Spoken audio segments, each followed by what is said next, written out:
ఒకసారి పౌర్ణమి రోజున వెన్నెల బాగుంటుంది.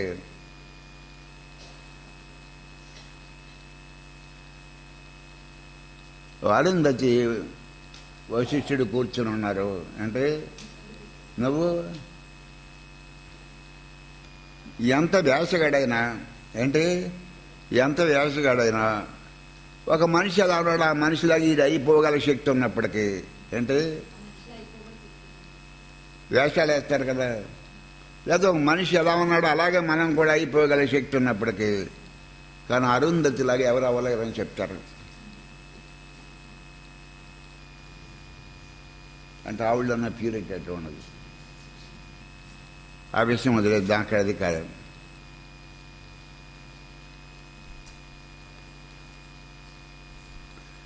వీడికి లోపల విశ్వామిత్రుడు మన మీద ఏదో అసూయ ఉంది వశిష్ఠుడికి అనుకునేవాడు ఎవడో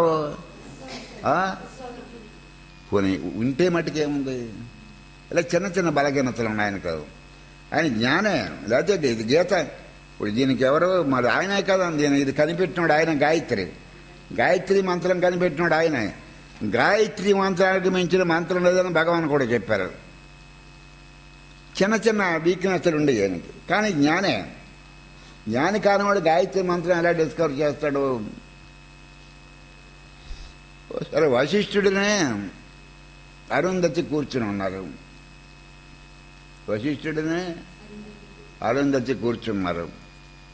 కొంతమంది భార్యాభర్తల్లాగా ఉంటారు, స్నేహితుల్లా ఉండరు. కొంతమంది భార్యాభర్తల కింద ఉంటారు, స్నేహితులుగా కూడా ఉంటారు.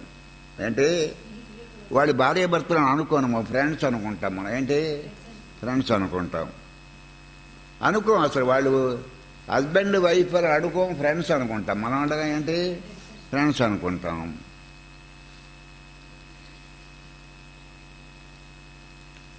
వశిష్ఠుడు అరుంధతి చోట కూర్చుని మాట్లాడుకుంటున్నారు. ఫుల్ మూండే. ఆ రోజున వెన్నెల అంతా వ్యాపించి ఉంది. భూమి అంతా పరిచినట్టుంది. వశిష్ఠుడిని అరుంధతి ఏమందంటే,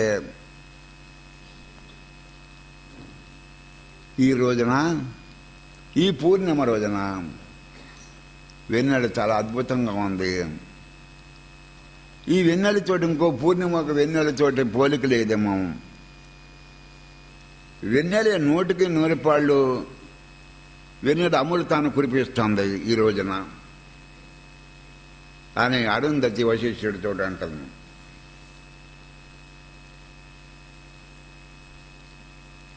క్లోజ్గా మాట్లాడుకోవడంలో ఈ రాజుల కంటే బ్రాహ్మల మెరుగమ్మ.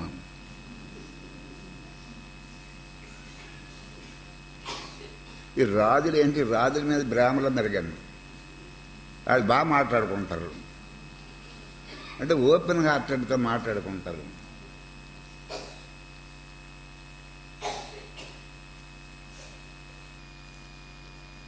వాళ్ళు ఓపెన్గా మాట్లాడుకుంటారు. ఈ రాజులకి అంత అలవాటు లేదండి. ఈ చెరుపు సందులు అక్కడికి నుంచి ఉంటారు.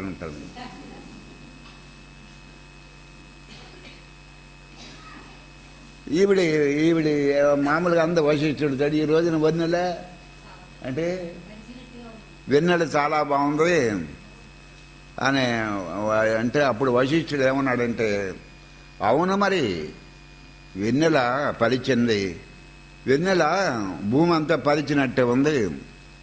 బహుశా మరొక పౌర్ణమి రోజులంత ఉజ్వలంగా లేదేమో. మరి ఈ వెన్నెల ఎలా ఉందంటే విశ్వామిత్రుడి కీర్తిలా ఉంది. సడన్గా వాడికి ఉన్న వశిష్ఠుడి మీద అసూయిపోయింది. నేను ఎందుకు చెబుతున్నానంటే అది చిన్న బలహీనత ఉంది వాడికి. వశిష్ఠుడు మన శత్రువు అని కాదు.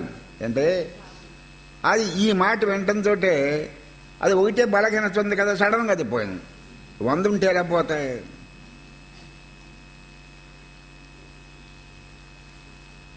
అది ఒకటే బలానికి ఉంది కాబట్టి రాలిపోయింది అంత సడన్గా. 100 బలహీనతలు ఉంటే రాలవు. మీకు అర్థమవుతుందా? అలాగే అదే మొన్న అక్కడ పాలకొల్లు మీటింగ్లో చెప్పింది. అది ఒక బలహీనత ఏదైనా చిన్న అల్పంగా బలహీనతలు ఉన్నా వాడు రియలైజేషన్ రావచ్చు. కొంతమంది క్రమముక్తిలో పోతాయి, కొంతమందికి కామముక్తులు పోతాయి.